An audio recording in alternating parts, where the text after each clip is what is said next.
YouTube, this KB bringing out a brand new video for you guys today. Now, today's video, I will be giving y'all my best settings for Season 3 Warzone. I will be going through and whoa, what's in my eye? We'll be going through all the settings. Make sure you watch all the settings, so that way you don't miss anything. Because I know a lot of people have been coming to my chat asking for NVIDIA settings, so everything you need is here. Everything you need is here. Now, first thing first, I don't really use mouse, so we're gonna go to general. Let me make sure I put it on controller. Now, for the first thing first. The field agent, the field of view is basically 110. I basically have it on 110. Affected is because it feels absolutely great. So make sure you put that on. That's what I'm running. Now for the brightness, I have on 61% due to the fact that I can see like a little bit more. It is not even that bright. Then for the horizontal heads up display, I have it on 90, both vertical and horizontal. That's what I have it. And then for the skip intro movie introduction, and that's what I basically need in order to get past most of the cutscenes. I actually do recommend y'all putting this on because this is absolutely beautiful in my opinion. You don't gotta sit there and wait. For the school tips, I have this on just in case, you know, it's really no reason to have this on, but just having it in the middle of my screen, I'm just used to it from playing other CODs since I was growing up, so I just leave that on. For the subtitles, I have this off, but you can honestly put it on. But the reason why I have it off is because there be a lot of things going on in Warzone, and one thing that I do not need, I recommend y'all not to have, is the fact that subtitles should not be at the bottom of your screen talking about UAV, UAV, UAV. You make gunfight, you can't really see that. Like, it's basically just like another notification. Like it's just annoying. For colorblind type, I have this off just in case y'all was wondering, because I know a lot of y'all been liking the way how my game actually looks. We're telling you how you get your game like this, basically colorful, especially on PC. For the minimap shape, I have it on square. Make sure you put it on square because you can see a little bit more, especially on the corners. Have a minimap rotation on enabled. For the compass, cardinal direction, I have it on later.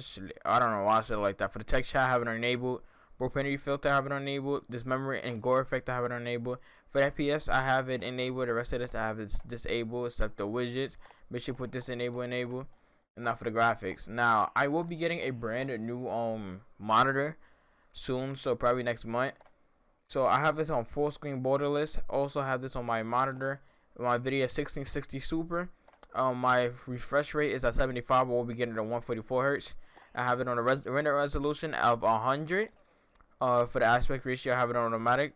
Oh, hold up, actually, yeah, I thought it was something else. Sync every frame. This VSync is enabled. For the custom frame rate, this is what I basically have. For NVIDIA highlight filters, I have it on disabled. For NVIDIA reflex low latency, I have it on enabled plus boost. And then for the gamma, I have it on 2.2. For the stream quality, I have it on low. For the normal text resolution, I have it on normal. As soon as I get everything updated, especially the RAM, I will be bumping this up. For the texture filter, I have it on high. For the particle quality, I have it on high. For the bullet impacts, I have it on enabled. Now for the telash, well, I don't know what that is. I have it on disabled, enabled, 116, high, disabled, ultra, disabled, low, off. What is this? Disabled, 0. Like most of these stuff you don't even need. Make sure you turn off the like motion blur, because motion blur actually messes you up, especially in gunfights. So I actually do recommend y'all taking on motion blur so you're able to see a lot of things more better. Now for the dynamic resolution frame target, I have it on 120. For the audio, this a lot of people have been telling me how, because I be calling out a lot of things, especially like every game. I be calling out, yo, everybody. I be calling out so many stuff that people be how you may hear that. So like I be calling out reses if somebody's walking, other buildings, somebody's opening up a door. I have it on boost low. I think I have it on boost low, and then on my Astro Mix amp, I have it on like halfway. All my audio is on my PC, so I have like halfway from being max. I also have this right here in order to turn my headset down. I just have it like a medium. But other than that, then I have 31.5 boost low. I recommend y'all putting on boost low because you're able to hear the loudest things in my opinion.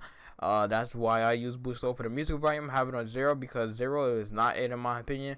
For the dialogue volume and effect volume, I have it on 100. For the Juggernaut music, I have it on 100. For the hit markers, I have it on classic. You can even put it on Modern Warfare, but I really like it on classic. For the voice chat, I have it on enabled.